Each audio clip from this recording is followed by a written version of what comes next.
We are back now on the GSMC Chip Shot Football Podcast to get into our next topic. The biggest news from yesterday outside of the game, obviously, that was played between the Falcons and the Eagles. We had this breaking news that the Carolina Panthers are benching their former number one overall pick, Bryce Young, their current quarterback, for veteran Andy Dalton going forward. This is after Sunday's loss to the Los Angeles Chargers. After the Los Angeles Chargers lost, right after that, head coach Dave Canales came out and was asked about the possibility of benching Bryce Young. Kind of random, now that I think about it, that question being asked out of nowhere. I know it's probably a thought maybe that you'd want to move on from him, but to be asked about it and then the next day having, the Panthers bench him seems a little bit weird. Too much of a coincidence there. But that's beside the point. He was asked about it and Dave Canales replied that Bryce Young is our quarterback. That was what he said, which would lead you to believe that they were going to stick with him, obviously, right? But obviously, yesterday, according to ESPN, Dave Canales, General Manager Dan Morgan, Executive Vice President Brant Tillis made the decision altogether to sit down with Bryce Young and decide to bench him, right? So from that point on, you look at Bryce Young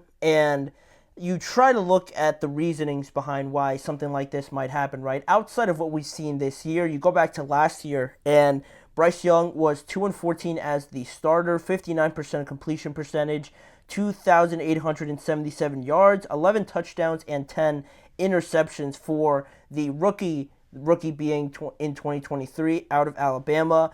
And I think everyone could agree that 2023 was just a bad year for the Panthers in terms of what they had around them, right? It was a bad year, obviously, because of the record, but I don't think they were anywhere near, being prepared at all to have a rookie quarterback starting. It was a bad situation all around. Then you had Frank Reich being fired, and the offensive line was terrible. They only really had Adam Thielen, which was exciting for the first couple of weeks, but then, that died off pretty quickly, and then you had bad games, bad results from that point on. And this offseason, I felt pretty optimistic with what they were doing. They improved the offensive line, bringing in a couple new guys, and Robert Hunt, Damian Lewis from the Seattle Seahawks on that line. They traded for Deontay Johnson. So, there was a little bit something there. It's not so dynamic that it was going to change the entire trajectory of this organization, but it was better than what they were working with last year, in my opinion. But really, through these first two games, it hasn't looked at all better than it did last year. If anything, it might have looked worse just from the individual standpoint looking at Bryce Young, because in 2 games, Bryce has lowered his completion percentage at 55%. He only has 245 yards, 3 interceptions, and no passing touchdowns, and it has just really been a struggle individually for Bryce. This is the only criticism I'll really throw at him, because there has been some missed throws, some situations where he might be holding the ball too long and just taking unnecessary sacks that just frustrate a lot of fans and a lot of people looking at Bryce's game, where I feel like a lot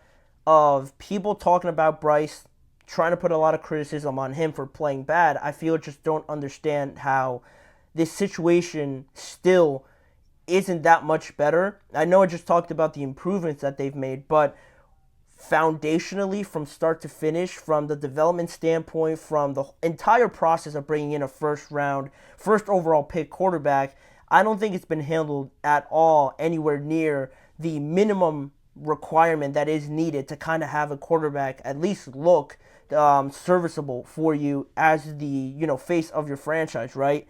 But Dave Canales also said, going forward, that Andy Dalton right now gives them the best chance to win right now at 0-2, with the next few games being at the Las Vegas Raiders, this week coming up. Then they host the Cincinnati Bengals, a reunion there for Andy Dalton and the Bengals. Then they travel to Chicago and host the Atlanta Falcons right after that. So, not the hardest of schedules, but overall, at 0-2, I feel like this was a panic move a little bit by the Panthers and Dave Canales a little bit, and I'll explain that a little bit more going forward. But if we go back to 2023 when Bryce Young was going to be drafted by the Panthers, and he was the consensus number one overall pick, it seems, right? Because the Panthers traded a ton to the Chicago Bears to get that pick because they really liked Bryce. And I think people loved Bryce at that moment, coming out of Alabama, but he wasn't the biggest,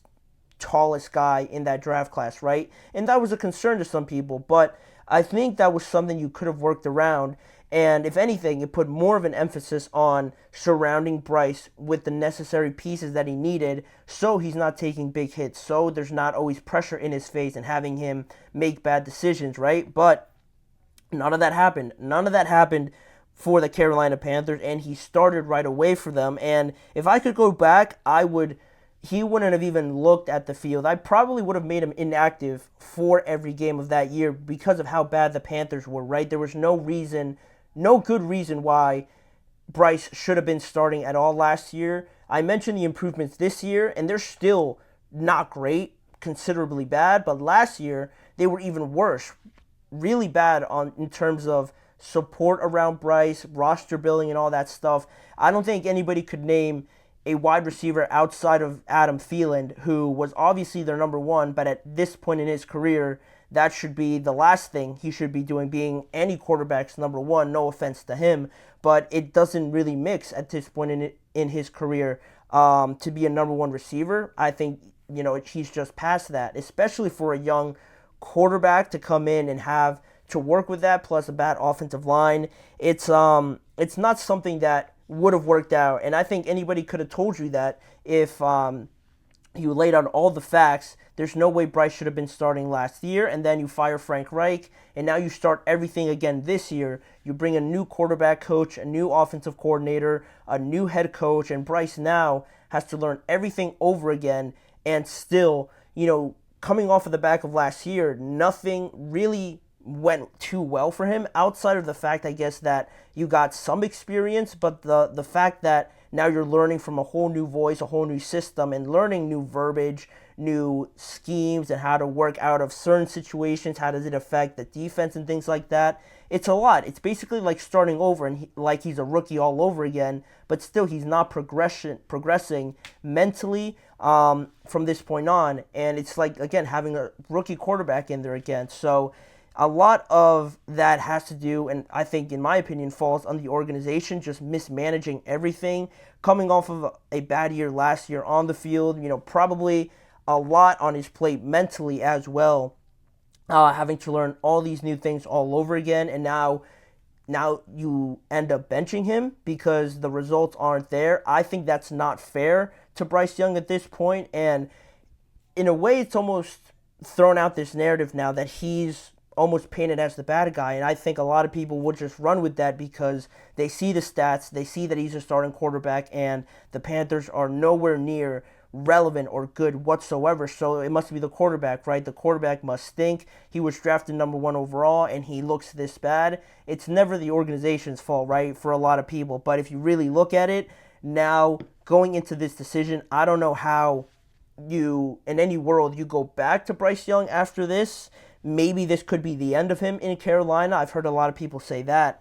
But if that's the case, you're sort of setting yourself back like 4 or 5 years now. You're going to have the first overall pick again, so I guess that could benefit you. But still, the way that you gave up so much for Bryce and now to kind of give up on him so early, I saw the stat that he's the earliest number one overall pick to get benched in his career, and I just don't feel like he's gotten a fair shot at this whatsoever. He should have been really learning behind somebody. I'm not sure if Andy Dalton was the backup last year, but I probably would have rolled with Andy Dalton for the majority of that time, and then if Bryce for some reason looked pretty good or looked better over the practices, after having failed in practice, going through all the tribulation and, bad habits in practice, then maybe you would have started him. But to just throw him out there because Frank Reich and that regime of coaching wanted him and wanted him to start.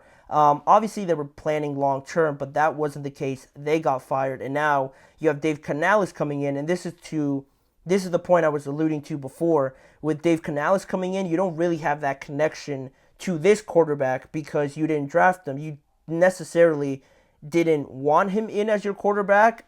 I'm sure they have no problem with him. That's not what I'm trying to say. But with Bryce being there, Dave Canales, I don't think has that emotional relationship yet with Bryce Young where this could be a situation where he feels like he needs to have him as his starting quarterback. I think it's easier now to move on from him because he never drafted him. So that on top of the fact that I think Dave Canales also, I think it's reality to say that he's also thinking about his job. Looking at the situation at 0-2, you're trying to win games as the head coach, and if you feel like Bryce doesn't help that and doesn't aid in that, progress, you're going to bench him again because you don't really have that connection by drafting him like Frank Reich and the old coaching staff did. So I feel like this is also a bit of him trying to save his job, trying to improve or show some life here with a new quarterback in Andy Dalton. And right now, I don't know what happens if the Panthers do look better and,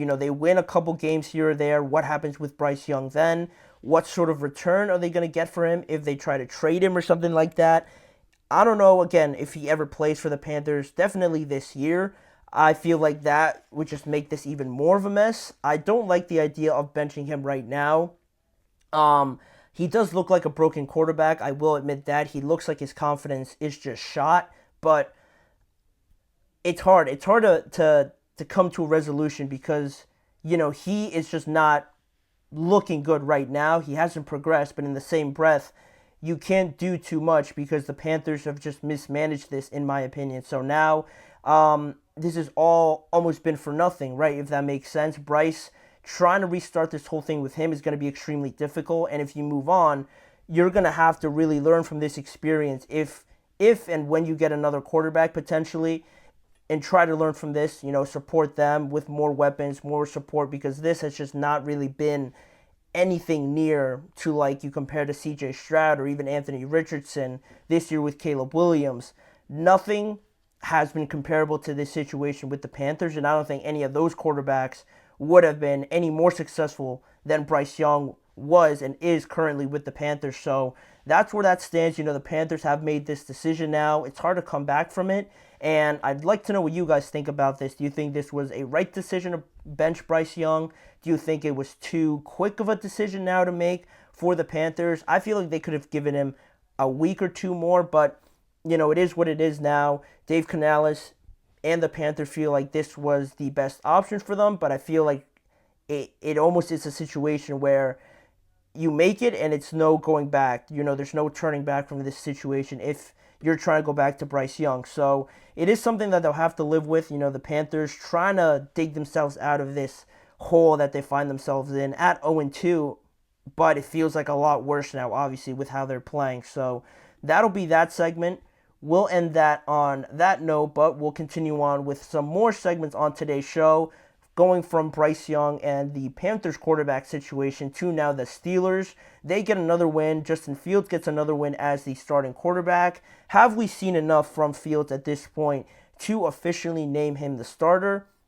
We'll talk about that and how we feel on that regard when we return right after this break.